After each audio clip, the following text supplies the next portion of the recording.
Assalamualaikum warahmatullahi wabarakatuh. Sobat RH sekalian, jumpa lagi kita di channel yang keren ini, Keren Cadas. Mantap. Mantap. Keren Cadas. Jadi sobat RH sekalian, saya kebetulan berada di suatu tempat, baru saja halal bihalal, pertemuan dengan ex tim hukum Amin waktu itu ya, Anies Mohaimin. Sekarang balik lagi tim hukum Anies. Iya. Jadi tadi ada Anies Baswedan datang, ada Hamdan Zulfa, ada teman-teman lainnya, dan bahkan ada dari luar kota. Nah, saya bertemu Sohibul Bait, yaitu Ari Yusuf Amir. Bro, Assalamualaikum warahmatullahi wabarakatuh. Tepatnya Dr. Ari Yusuf Amir SHMH. Nama lengkapnya begitu. Susah dapat doktor itu. Tidak gampang ya. Jadi saudara sekalian, beliau ini adalah lawyernya Nadiem Makarim. Kita tahu Nadiem Makarim mantan Menteri Pendidikan dan Kebudayaan ya, waktu itu istilahnya, atau Mendiknas. Mendikbud sudah. Mendikbud waktu itu sudah ya, Menteri Pendidikan dan Kebudayaan sudah balik lagi seperti zaman Orde Baru kan. Dan beliau unfortunately itu disangka dan sekarang bahkan didakwa sudah ya. Ya. Sebagai terdakwa kasus korupsi pengadaan Chromebook, itu peralatan semacam laptop, senilai berapa? 800,9 M. Oke, 800,9 miliar rupiah. Banyak spekulasi pada waktu itu yang menghubungkan sama Jokowi dan lain sebagainya karena Jokowi yang jadi presiden. Tetapi kan yang paling baik dalam konsep agama adalah tabayun. Kita ingin tahu bagaimana sesungguhnya perkembangan kasusnya, sudah tahap mana di pengadilannya. Karena saya sudah bilang sama Mas Ari, saya akan bertanya sebagai orang yang awam yang sehari-hari ngurusin ijazah Jokowi. Jadi tidak sempat mengikuti ya kasus yang kemudian berkembang, yaitu mengenai Nadiem Makarim ex Mendikbud. Silakan, mungkin kita memulai dengan data dasarnya, apa, bagaimana, siapa dan bagaimana kasus ini. Silakan Mas Ari. Ya, terima kasih Bang Repli. Ya. Ini hari ini kita berbahagia sekali. Mantan-mantan tim hukum Anies pada kumpul hari ini. Kita silaturahmi, kita bisa ketemu, udah hampir setahun kita nggak jumpa. Alhamdulillah semua pada kumpul, bahkan dari Maluku, dari Sumatera, dari Bandung, Jawa Barat, Jogja, Jawa Timur hadir dalam pertemuan tadi. Acaranya meriah sekali. Nah, ini kebetulan saya jadi tim hukumnya Nadiem. Ya, jadi lawyernya Nadiem. Sebetulnya masalah Nadiem ini masalahnya simpel, sederhana. Ini sekedar klarifikasi. Sebelumnya Nadiem dibela oleh Hotman Paris ya? Iya. Iya kan? Ya, biar kita tahu. Ya. Tapi kemudian akhirnya digantikan oleh Ari Yusuf Amir dan teman-teman ya? Iya betul. Oke, silakan terus. Ya. Teruskan. Jadi dalam pertemuan pertama dengan Nadiem, saya juga seperti biasa mengklarifikasi tentang perbuatan-perbuatan yang didakwakan, yang dituduhkan itu.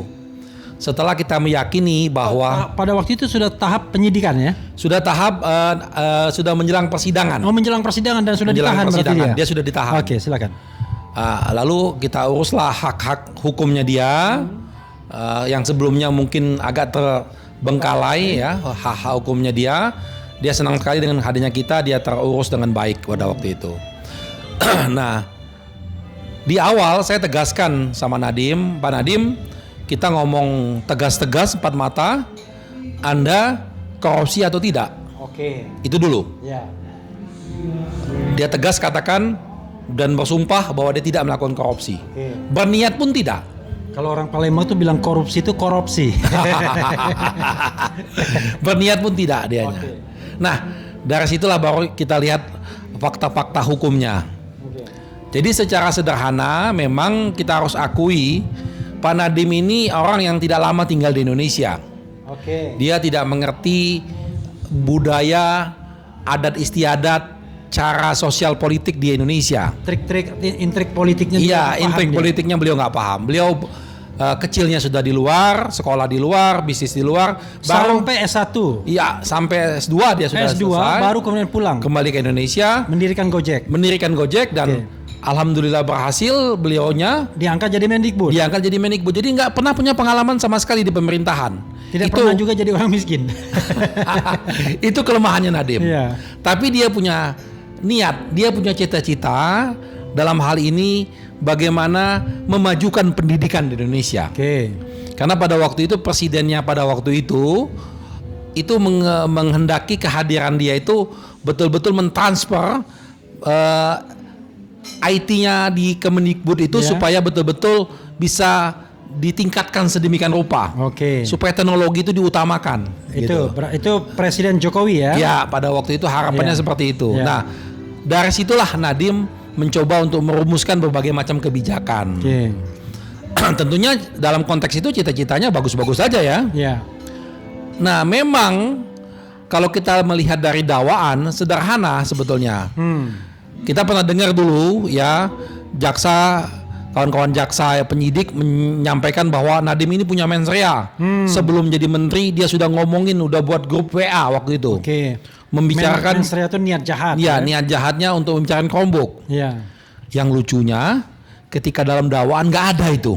Oke. Iya. Jadi itu diomongin di mana-mana, Tapi nggak ada. Dibacakan dalam dakwaan nggak ada. Memang ternyata faktanya nggak ada. Oke.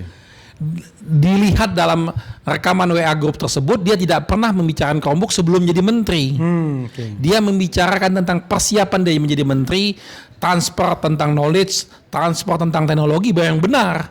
Dia kaji di situ. Wajar dong. Iya. Orang mau siap-siap jadi menteri dia menyiapkan dirinya kan wajar. Iya. Tapi tentang konteks Chromebook belum dibahas. Oke. Itu dibahas Chromebook itu setelah beberapa bulan, 6 bulan Setelah menjadi jadi menteri. menteri. Itu baru dibahas. Nadiem menjadi menteri tahun 2019. Iya, 2019. Oke. Baru beberapa bulan, 6 bulan setelah itu baru dibahas. Oke. Dari situ saja sudah melihat bahwa ini ada yang ganjil nih. Narasi yang dibangun sedemikian rupa, tapi dalam fakta di dakwaan berbeda. Nah, lalu pada waktu itu di awal-awal itu kawan-kawan jaksa itu mengatakan triliunan uang yang dikorupsi oleh Nadiem. Oke. Itunya. Di perjalanan turun sampai kepada dakwaan hanya 809 Oke. M itu, bahwa itu yang diinikan. Setelah kita ketahui bahwa itu pun belum ada hitung-hitungan BPKP-nya. Oke. Hitung-hitungan BPKP-nya baru ada belakangan. Belakangan tuh kapan? Setelah kita sidang. Berapa kali sidang setelah? Mungkin kita sudah 4-5 kali sidang. Oke. Baru muncul. Itu pun kita harus berdebat dulu untuk dapat hitungan BPKP itu. Berdebat panjang. Padahal itu haknya terdakwa loh.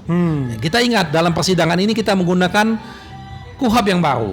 Oke. Hukum acara pidana yang baru. Artinya itulah kewajiban dari penyidik memberikan bahan-bahan semuanya kepada si terdakwa atau penasihat hukumnya untuk mereka melakukan pembelaan. Oke.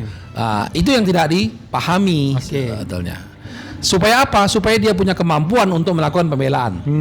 Dia tahu dia didakwa apa, dituduh apa. Ya. Nah, jadi secara sederhana setelah persidangan berjalan sedemikian rupa, ini sudah tahap akhir ya persidangannya. Saat ini kita sudah memasuki tahap sidang pemeriksaan ahli dari kejaksaan. Oke. Jadi bukti-bukti sudah diajukan, saksi-saksi fakta sudah selesai diajukan. Ahli dari terdakwa belum? Belum. Oke. Ya, artinya sampai saat ini kita belum menemukan satu pun belum ditemukan ada hal yang memberatkan Nadiem dalam kasus korupsi. Oke. Ya. Oke. Tapi kalau dalam kasus yang lainnya ada memang. Misalnya bahwa Nadiem ini dikatakan sombong, ya memang ada. Itu harus diakui, banyak yang ngomong. Dan itu bukan masalah hukum. Iya. Bahwa Nadiem ini tidak kenal kompromi, dia main ganti-ganti aja, itu yang benar ada. Ya. Dan itu pada kesempatan ini kita perlu sampaikan, itu sebetulnya nggak usah dibuktikan. Ya. Capek-capek aja ngebuang duit negara untuk membuktikan itu. Ya. Nadiem pasti akan ngakuin bahwa dia memang salah dalam hal itu. Iya. Tapi dalam kasus korupsi dia tidak pernah korupsi. Oke. Berniat pun tidak. Artinya mungkin sebagai anak muda yang lama di luar negeri dia kurang unggul lah dengan Nah, itu kelemahannya dia. Iya. Tapi dia itu kelemahan kadang-kadang juga kelebihan kadang-kadang kan terlalu ya banyak tergantung unggul-unggul dari juga. mana kita menilainya. Iya, sudut pandang kita. Sudut pandangnya dari mana Ya. kita melihatnya. Sehingga disitulah yang membuat Nadiem menjadi dia tidak pernah koordinasi, dia hanya dengan lingkungan dia mengambil keputusan yang begitu cepatnya gitu kan. Itu yang jadi permasalahan.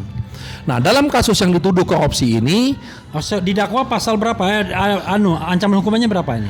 iya, jadi dia sama seperti pasal 2 dan pasal 3. Oke. Jadi dia ini mengambil kebijakan dalam melakukan pengadaan Chromebook. Oh, sih. Ya, Chromebook itu adalah sistem pendidikan menggunakan teknologi, berbasis teknologi. Iya. Ya, itu dari sistemnya itu ada apa namanya, sistemnya itu menggunakan Google, lalu barangnya menggunakan namanya Chromebook. Oke. Laptopnya itu namanya Chromebook. Oke. Tapi sistemnya itu yang Chrome OS. Oke. Nah, kenapa Nadiem mengambil kebijakan tersebut? Itu menjadi pertanyaan. Iya. Kenapa kebijakan itu yang diambil? Itulah yang dalam persidangan sudah jelas bahwa proses pengambil kebijakan itu melalui tahapan-tahapan, perbandingan-perbandingan. Artinya kan ada pilihan antara apakah menggunakan Google atau menggunakan Windows. Iya. Nah, setelah dilakukan kajian, ternyata penggunaan Google jauh lebih murah. Oke. Justru dia menghemat anggaran negara tuh Oke. dibanding menggunakan Windows. Oke. Lalu yang kedua, penggunaan Google ini menggunakan Chrome OS dan Chromebook ini tidak bisa digunakan penyalahgunaan di lapangan. Iya. Selama ini kita tahu nih bahwa bagaimana laptop apa segala macam ini bisa disalahgunakan, bisa pakai untuk judi online, bisa untuk konten-konten porno. Kalau ini dedicated jadi ya? Ini tidak bisa, hanya untuk educated. Oke, iya. Jadi terkunci dia.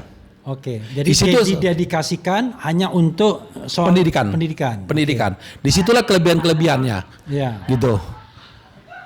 Jadi dalam hal ini kebijakan itu sudah benar. Oke. Nah, itu pertama masalah diambil kebijakan itu. Lalu yang kedua, yang ini juga menyusul sebetulnya dari kawan-kawan jaksa, dia ini dianggap mengadakan Chromebook ini kemahalan. Oke.